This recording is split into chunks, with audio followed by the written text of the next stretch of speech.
On parle souvent du terme empathe. Aujourd'hui, j'avais envie de te partager ma théorie sur le sujet. Je suis Dr Véro, psychologue, et je suis spécialisée dans les traumatismes et les troubles de personnalité. Donc, le terme empathe, souvent, on l'utilise pour parler d'une personne qui est extrêmement sensible aux besoins affectifs, aux changements d'humeur, d'émotion, d'expression faciale chez les autres. Décrire ça comme un super pouvoir ou comme un don ou une qualité qui permet à la personne de mieux comprendre le monde interne et émotionnel des autres.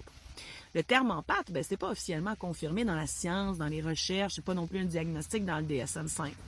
La manière que moi je conçois ça, son environnement durant l'enfance il y a eu beaucoup d'instabilité émotionnelle, parfois de la violence, des abus, un climat général d'insécurité dans le milieu familial, ses parents changeaient d'humeur rapidement, puis que ça pouvait représenter un danger.